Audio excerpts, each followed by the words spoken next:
invitation à présenter nos résultats dans le cadre d'un financement par la Fondation, d'un projet de criblage dans le but d'identifier des pharmacothérapies ciblées appliquées à ABCB4.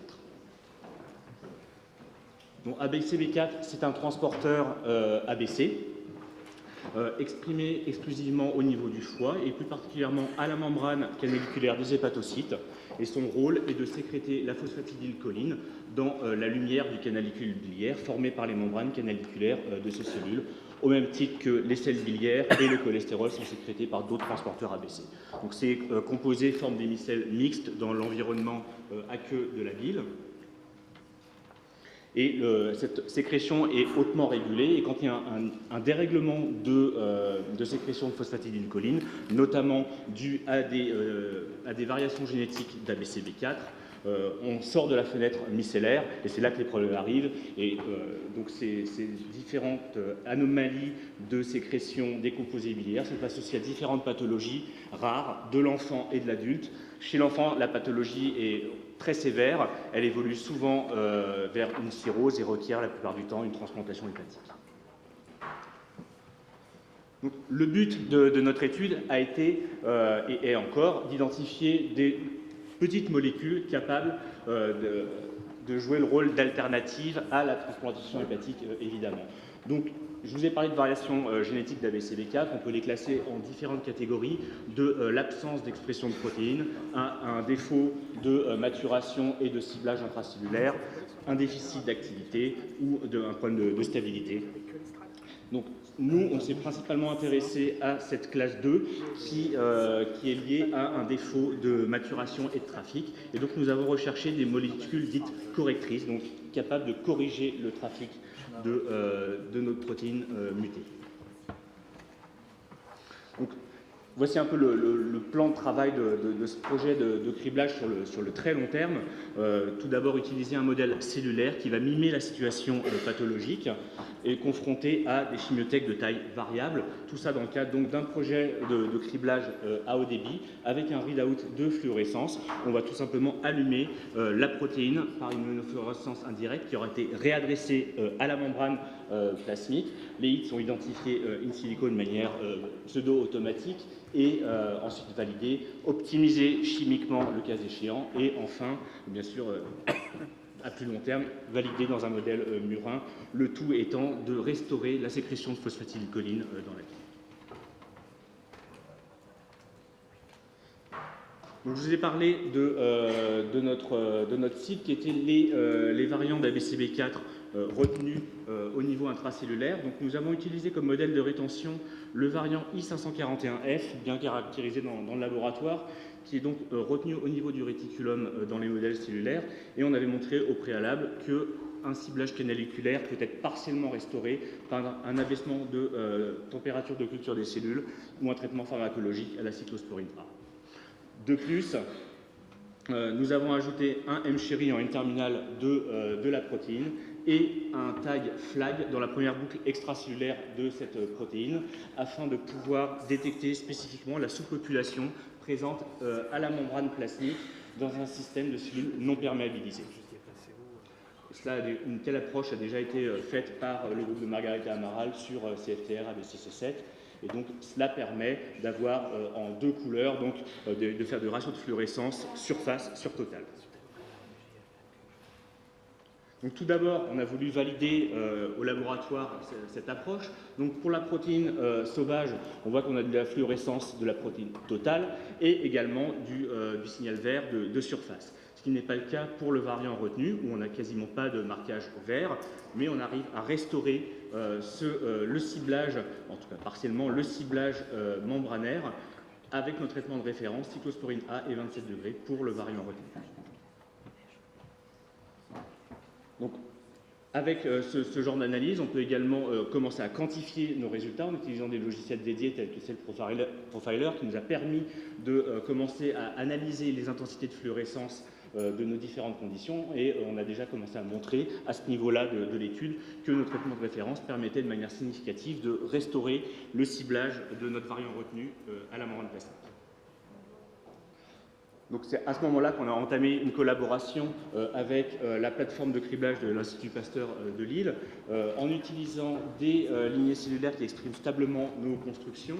Et donc le but a été à ce niveau-là d'automatiser, de miniaturiser et de valider nos tracés pour le rendre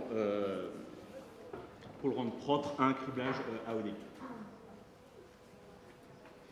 Donc l'acquisition d'images se fait de manière complètement automatisée par un microscope confocal spécifique, et on obtient ce genre d'image pour une plaque 384 puits, et on récapitule vraiment ce qu'on avait observé au laboratoire, donc pour nos différentes conditions de contrôle, ici le sauvage et ici le variant retenu, qui donc on a quasiment pas de fluorescence dans le canal vert en l'absence de traitement, et on restaure partiellement le ciblage membranaire avec nos 2 traitements de référence.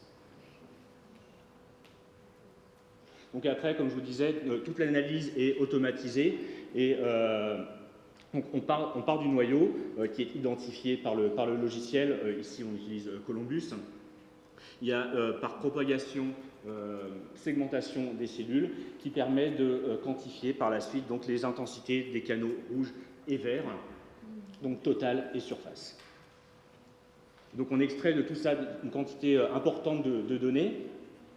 Et donc le plus important, c'est l'intensité de fluorescence, et on voit que à la surface cellulaire, donc avec nos traitements de référence, on peut quantifier l'efficacité de restauration.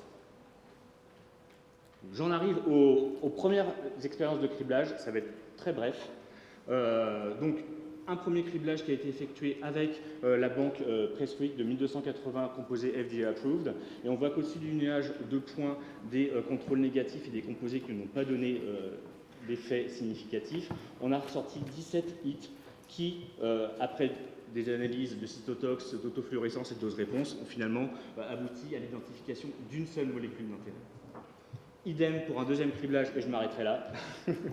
Un deuxième criblage avec une banque d'environ 3000 composés. On en ressort également, après une analyse plus poussée, une molécule distincte de la première. Pour conclure, je voulais juste vous présenter cette chronologie pour vous montrer quand même que c'est un processus de longue haleine, et il ne faut pas se lancer là-dedans de manière inconsidérée.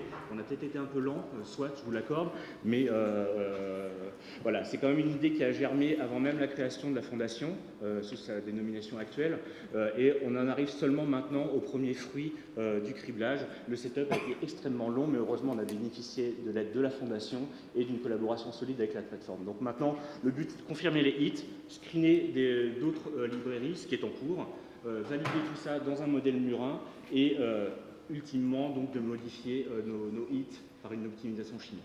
Et enfin, donc, je remercie toutes les personnes impliquées dans ce projet, principalement le laboratoire Virginie Vautier pour toutes les étapes pré-criblage, et sur la plateforme de criblage, toutes les personnes, et principalement donc, Julie Dumont et Florence Levaux. Et je vous remercie de votre attention.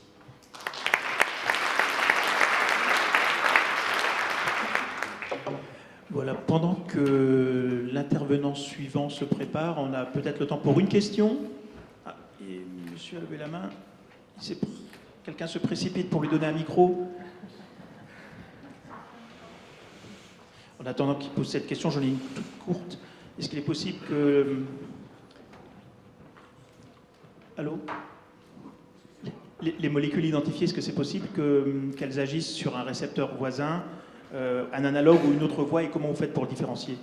Ça, c'est pour l'instant, on n'a vraiment aucune idée du mécanisme d'action, si c'est direct ou indirect.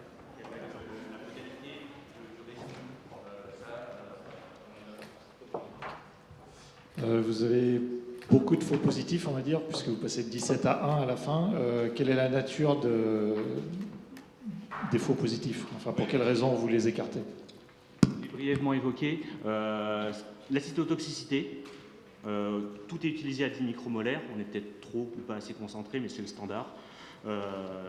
Ensuite, on a certaines molécules, pas mal même, sur le tas, qui sont autofluorescentes dans le canal rouge ou vert, ce qui, de toute façon, annule notre analyse. Et enfin, des résultats qui ont été non reproductibles en dose-réponse. Donc là, c'était du vrai faux positif, comme on peut l'entendre au sens primaire du terme.